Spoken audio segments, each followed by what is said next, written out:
Continuamos con el tutorial de conexión a base de datos usando Java. En este ejemplo, pues ya se hace, esta parte se hacen ya varias correcciones. Estamos en la clase PRYDB1, que esa nos servía para hacer el papel de una clase boundary, para mandar los mensajes a consola, pues relacionados con las acciones que hace la clase de control, el control DB, que ya estamos desglosando. Pero aquí aparece una nueva clase, y es una clase de tipo entity. Una clase entity, recordemos, es una clase que representa objetos de la realidad. Una clase boundary es aquella que tiene contacto con el exterior, con las fronteras de nuestro sistema, que puede ser un usuario, una persona o otro sistema, ¿no? Un dispositivo, etcétera. Y esta clase de control que lleva a cabo las acciones específicas, la lógica del negocio, todas las operaciones que maneja nuestro sistema. Entonces ya aparece la clase usuario.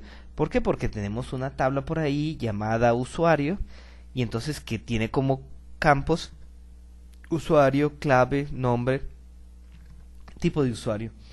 Entonces hay una postura dentro de la tendencia que hay para manejar el almacenamiento de objetos desde un frontend que es orientado a objetos como es Java, a un manejador de base de datos como es MySQL, que es relacional, donde, si recuerdan, las estructuras de datos para almacenamiento son distintas.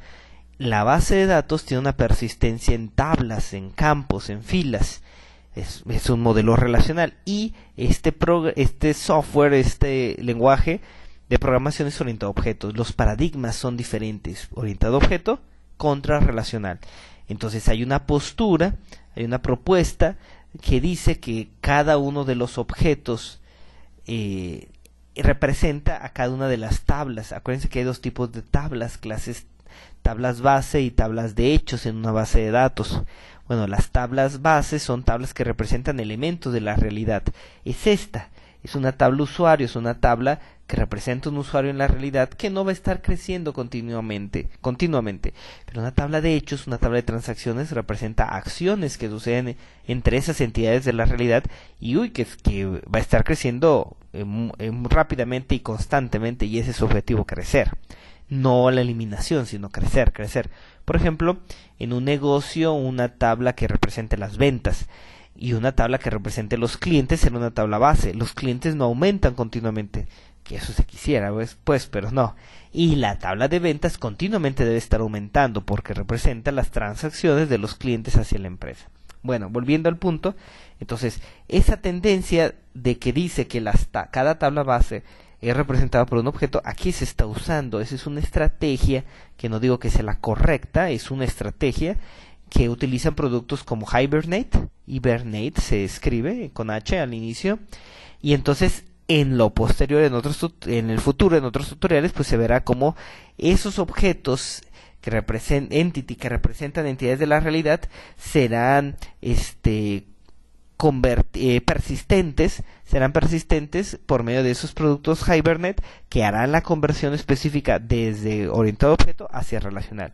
Pero ahorita nosotros lo estamos haciendo manualmente, vamos a decirlo así. Entonces esta clase usuario pues tiene todos los métodos get y set. Y bueno, aquí tiene un constructor que recibe todas las propiedades, usuario, clave, nombre y tipo, y los coloca dentro de dentro de las propiedades adecuadas, ¿no? Y tiene los métodos get y set. Es lo único que tiene esta clase entity, que es lo único que debería de tener. Entonces, en el main lo que pasa es que se genera el objeto de la clase de control, y aquí se está generando un objeto de la clase entity. En el constructor pues se aprovecha y se colocan todos los datos que se requieren para ese objeto, ¿sí? Y entonces ahora sí se invoca el método conectar. Si fue verdadero su resultado, se indica que se conectó, y después, fíjense la diferencia, ya al invocar el método registrar usuarios de esa clase de control, se envía como parámetro un objeto entity. Esta es la clave: se envía el objeto entity. Ese es su porqué. Los objetos entity sirven para enviar datos de las clases boundary a las clases de control. Aquí se está usando por fin. Y bueno, si dio como resultado este método verdadero, bueno, se dice que la operación está realizada bien. Todo lo demás es igual. Vámonos a la clase de control. En la clase de control, el método conectar sigue igual. Vámonos al método registrar usuarios, que ahí está uno, ahí está otro, y entonces se sobrecarga ese método registrar usuarios, y aquí está como parámetro, está recibiendo un objeto de la clase usuario, y al hacer la concatenación para generar la nueva sentencia SQL, pues simplemente se está invocando al método get necesario para sacar cada una de las propiedades que se quisieron. Aquí se fijan, no estamos utilizando la propiedad tipo, que también se incluyó, sino que estamos tomando el default. Pero bueno, si se quisiera, pues aquí se aplicaría lo mismo y sería un get tipo de usuario, ¿no? Y lo mismo, todo lo demás es exactamente lo mismo, nada más se agregó la posibilidad de pues ya usar las clases entity para lo que son, enviar de una clase boundary datos a una clase de control, como es control DB.